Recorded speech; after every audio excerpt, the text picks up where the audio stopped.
صباح العسل على عيونكم، على احلى اخوات في الدنيا بجد. ربنا يخليكم ليا وما يحرمنيش منكم ابدا. شكرا على كل حد كتب لي كومنتي عسل زيه. ربنا يكبر بخاطركم ويرضيكم يا رب، ولكم بالمثل. ومن لا يشكر الناس لا يشكر الله. انا بشكر كل اخت بجد معايا في القناة بتكتب لي تعليق حلو، بتقول لي ان هي استفادت مثلا من الفيديو او طلعت بافكار. بجد انا ببقى مبسوطة وفرحانة. الحمد لله رب العالمين. ما بعملش اي حاجة فيك وخلاص او اي حاجة كده وبقول كلام وخلاص. كله بجد عملي، مشروعات بتبقى قدامكم، تجهيزات بتبقى قدامكم. الحمد لله رب العالمين. فربنا يخليكم يا رب ليا. واي كومنت سلبي بفضل الله انا ما بردش عليه، لان ما يهمنيش في اي حاجة. فالحمد لله النهاردة هعمل معاكم من كيلو البانيه اللي انا جبته وقلت عليه هنعمل منه كذا وصفة، والكبد والقوانص. طبعا هنعمل حاجات حلوة قوي النهاردة ان شاء الله تعجبكم. حاجات بس بسيطة، بس هتكفي وتوفي وتمشي وتمشي معانا ان شاء الله بقية الشهر. هنقول بقى بسم الله واللهم صل وسلم وبارك على سيدنا محمد وعلى اله وصحبه اجمعين. انا اميره ودي قناتي. لاول مره بتشوفيني اشتركي في القناه وفعلي الجرس عشان يوصلك كل جديد. طبعا في الاول انا غسلت طبعا البانيه والكبد والقوانص وصفيتهم، وغسلت كمان ربع كوبايه برغل وسبتها منقوعه، ومعايا 3 بصلات. وهنا فرمت كده البانيه بتاعي، شلت منه 5 قطع بس على جنب، وفرمته وحطيت، جبت رغيف وبليته وعصرته جامد جدا، وفرمته برضو في الكبة وحطيته على الفراخ، كل كمية الفراخ المطحونة كده. وبعدين دخلته كده، مش هيبان خالص، هو هيزود معانا بس الكمية، هيدي هشاشة للفراخ. حرفيا مش هيبان معاك خالص. انا عملت قبل كده كفتة الشوي في القناة من التفريزات يعني بتاعت رمضان، وتحفة عجبت ناس كتيرة جدا، وكان من ضمنها فيها عيش. هنا بقى فرمت البرغل مع فلفل احمر مع بصلاية، فرمتهم في الكبة وحطيتهم على الفراخ. حطيت معلقتين كده من البقسماط، حطيت بقى ملح وفلفل وبهارات وقرفة وبابريكا، وكمان 7 بهارات. آه، وممكن تحطي قولي معايا توابل فراخ، انا ما عنديش. وعندي خلطة برجر كده، عندي شوية حطيتهم. تقدري تحطي خلطة كفتة الشوي، لان دي الكفتة دي هتبقى تعتبر زي كفتة الشوي كده، وهتخش الفرن وتطلعيها تحطي لها فحماية وهتاكلي احلى كفتة باذن الله. بس كده. حطيت اهم حاجه بقى بيكنج باودر. اي كفته يا بنات هتعملوها فراخ او لحمه حطي بيكنج باودر، بيدي هشاشه. هتعملي برجر حطي بيكنج باودر. هنا بقى هحط كمان رشه كده من الزيت، وهلمي كل الكلام الجميل دوت. وبعدين حتى لو لقيتيها بتلزق معاكي هي كده مظبوطه وزي الفل، بس هندخلها الفريزر شويه تستريح لحد ما نشوف هنعمل ايه. شايفين؟ اللهم بارك. ده قولي معايا مثلا بتاع ربع كيلو من البانيه. تمام كده. هاجي هنا بقى سلقت كده بطاطستين حلوين يعني كبار، هما كانوا عندي كبار فانا مش هحطهم كلهم. انتي حطي بطاطستين وسط كده، الكميه اللي شايفاها قدامي. اسلقيهم كويس جدا ونعميهم، بعدين حطيهم في مصفى وسيبيهم يتصفوا ويتهووا كويس جدا، وبعدين اشتغلي بيهم. انا نزلت بيهم كده بس شلت منهم شويه وهرستهم كويس جدا، وبعدين نزلت بباقي الفراخ. انا كنت قسمهم على 3، خدت واحدة ونزلت بالجزئين التانيين، لان الكفتة دي ولادي بيحبوها جدا. تقدري تعمليها كفتة بانيه زي ما هنعملها دلوقتي، تقدري تشكليها زي الناجتس برضو، لان الناجتس نفس الطريقة بالظبط، وانا بنحط له بصل ولا فلفل ولا اي حاجة من الكلام دوت، هو البطاطس بس. عندك لبن بودرة هتقدري تحطي معلقتين لبن بودرة، وكده هيبقى ناجتس بالظبط، لان الناجتس بنحط له لبن بودرة. تمام كده. هنحط برضو بيكنج باودر وملح، نفس التوابل يا بنات. انا يعني انا على طول معايا اساسي في كل حاجة ملح فلفل بهارات، اللي هي ال7 بهارات من عند العطار، قرفة. تمام كده. والبابريكا. هنا هحط معلقتين كمان من البقسماط، وحطينا البيكنج باودر وحطينا البابريكا. بس الكفتة ديت بحط عليها بصل بودرة وتوم بودرة. تمام كده. بس وعجنتها زي ما انت شايفة، اللهم بارك. شايفين الكمية؟ وجميلة ولا مفرولة معايا ولا ملزقة ولا اي حاجة، بس برضو هندخلها الفريزر شوية. وخلاص على كده. دول بقى ال5 قطع اللي انا شلتهم سلام من البانيه. تمام. هقطعهم بقى كده شاورما. تقدري بقى تعمليها شاورما مثلا، وتعمليها سندوتشات للولاد. تقدري تعمليها مثلا في صينية مكرونة بشاميل وتقعد معاكي يومين، حلوة جدا. هتلاقي الكمية حلوة ما شاء الله. تقدري تدخليها برضو في صينية جلاش اعمليها بقى زي ما انت عايزه. فهي السوري برضو سندوتشات جنب سندوتشات بطاطس كده، ما شاء الله برضو هتبقى اكله حلوه جدا. طبعا احنا اشترينا الحاجات دي في المشتريات اللي هي مشتريات 600 جنيه اللي هتمشينا لاخر الشهر.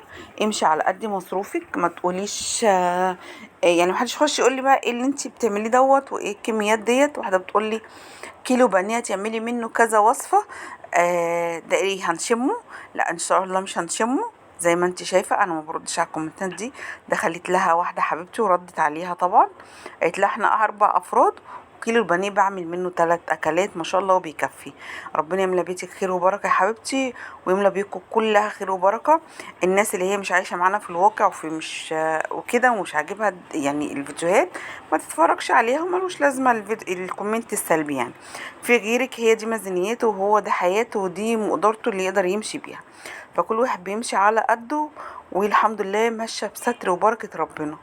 انا مش بطلع اقول كلام وخلاص، هو ده حياتي وهو ده بيتي وهي ده ميزانيتي. ففي ناس كتيرة نفس الميزانية ونفس الظروف، والحمد لله بناكل كويس وبنشرب كويس ومستورة والحمد لله رب العالمين. فاحنا مش كل يوم الحاجة هتغلى هنروح نقول لأزواجنا زودونا. الحاجة بتغلى، هم كتر خيرهم برضو وغصب عنهم، هم مش كل يوم في شغلهم بيزيدوا. تمام كده. فكل واحدة هتمشي على قدها.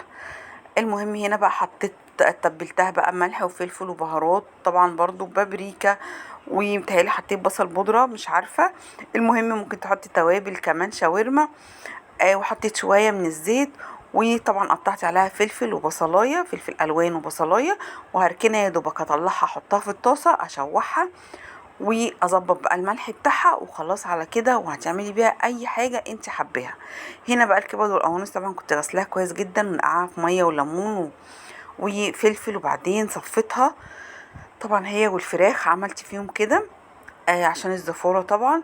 وصفيتها وحطيت هنا بقى عليها رشة ملح ورشة فلفل، وقطعت عليها بصلاية بس كده. وهطلعها بقى وهشيلها طبعا، وهطلعها يا دوبك هسلقها. ان شاء الله هتشوفوها، عملتها في فيديو برضو بإذن الله هينزل لكم. هنعمل مع بعض الكبد وقوانص وهوريكم ازاي انا بعملها، وهتاكلي احلى كبد وقوانص بجد، ولا زفاره ولا ريحه ولا اي حاجه. اللهم بارك زي العسل. هتتعمل برضو دي وجبه جنب مكرونه جنب بطاطس زي الفل. هنا بقى الفلفل الالوان اللي انا كنت جايباه وكنت قايله لكم جايبه نص كيلو ب10 جنيه، وجايبه نص كيلو فلفل رومي ب5 جنيه. فهبدأ بقى ايه برضه افرزهم كده علشان ما يدبلوش معايا في التلاجة. لان الفلفل طبعا الالوان عمره قصير بيدبل بسرعة وبيطرى. فقلت لا خلاص بقى طلعيه كده وقطعيه وشيليه، لان انا بقى محتاجاه جدا عندي في الفريزر، ما بستغناش الصراحة عنه يعني.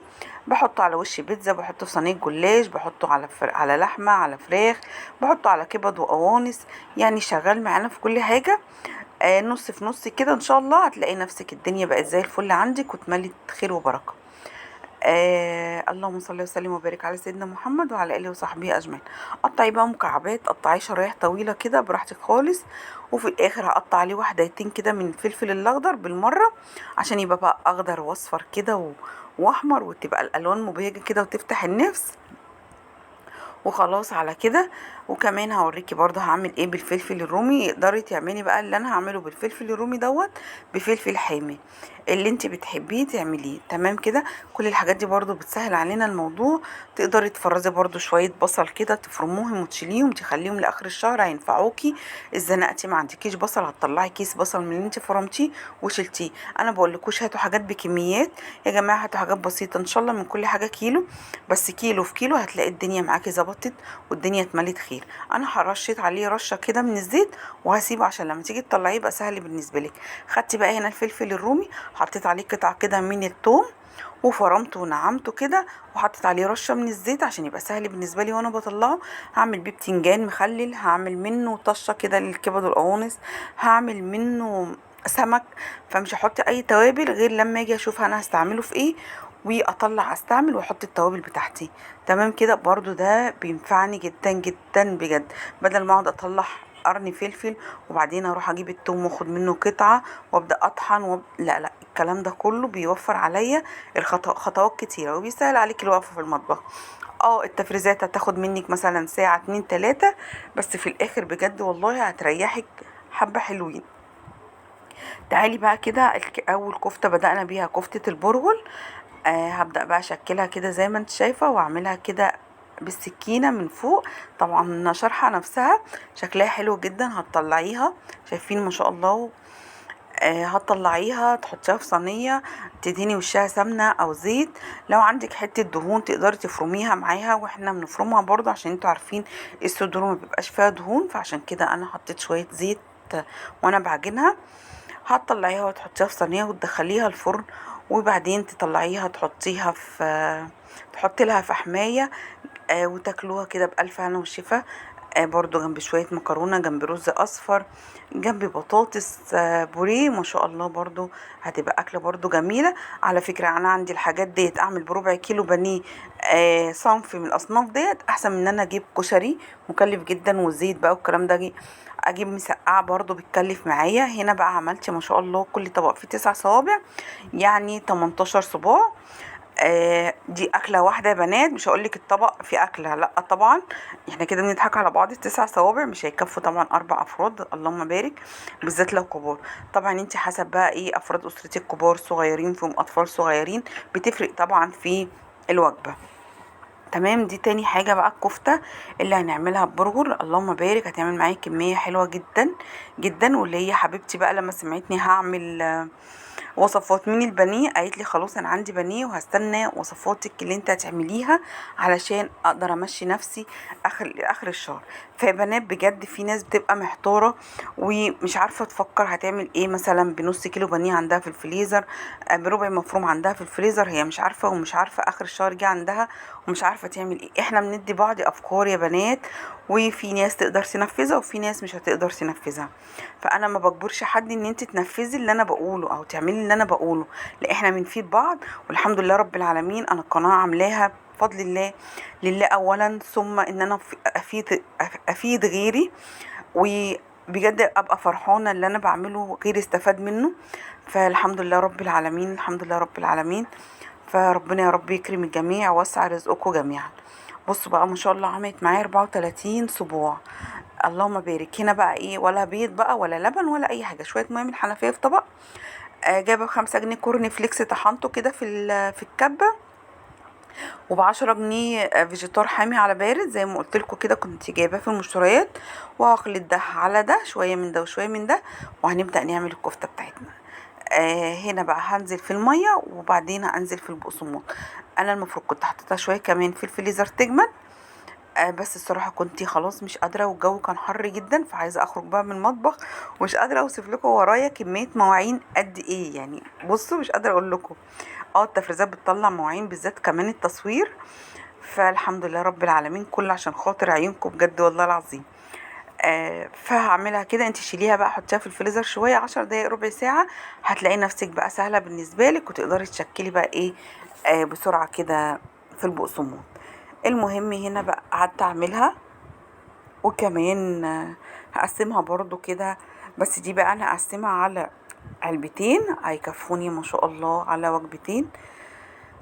كل علبة هيبقى فيها مثلا 17 صباع، اللهم بارك. قسمي بقى حسب ما عدد افراد اسرتك، اعملي اللي يعجبك، الفكرة اللي تعجبك نفذيها. واللي ينفذ حاجة بقى ياريت يقولي في الكومنتات ان هي عجبته ولا لأ. ودعوة حلوة كده منكم ليا ولولادي بصالح الحال، ربنا يا رب يبارك فيهم ويحفظهم ويصلح حالهم ويستر عليهم ومعاهم والأولادكم ولكم بالمثل. كل من قال امين يا رب اللهم امين. وينجح ولادنا جميعا كلهم اللي في ثانويه عامه يا جماعه، بطننا وجعانا وقلقانين بجد. دعوه بقى منكم كده، لعل يكون في حد كده قريب من ربنا ودعوته تبقى مستجابة، ربنا ينجحهم كلهم يا رب اللهم امين. بس هنا بقى يا بنات انا قسمتها بقى كده زي ما قلت لكم في علبتين، كل علبة فيها 17 صباع، اللهم بارك. على فكرة قبليها بيوم كنت عاملة نفس الكفتة دي، كان عندي ربع كيلو بانيه وعملتها للولاد جنب المحشي اللي احنا كنا جايبينه في المشتريات. قلت بقى خلاص هو بقى له حبه عندي في الفريزر، اما اطلعه اعمله لهم كفته كده ياكلوها برضو جنب المحشي، فعجبتهم جدا. فعشان كده انا المره دي زودت يعني الكميه، وقلت برضه اعملها لهم خليها لهم كده ايه في الفريزر. زي شايفين كده اللهم بارك. يبقى احنا كده عملنا كفته بانيه، عملنا كفته البرول، وكمان تبلنا الكبد والقوانص وعملنا الشاورما وعملنا كمان دقة الثوم والفلفل وفرزنا كده فلفل الالوان وكل الحاجات دي. حاجات بسيطة بس هتنجز معايا كده في الشهر، وكمان هتسهل عليا الوقفة لو رايحة مشوار او ورايا حاجة، فبجد هتسهل عليا الدنيا. يلا بقى لايك ودعوة حلوة منكم، واشوفكم ان شاء الله على خير في فيديو جديد. لو لسه ما اشتركتيش اشتركي ونوريني وكبري عيلتنا، واشوفكم على خير يا رب، والسلام عليكم ورحمة الله وبركاته.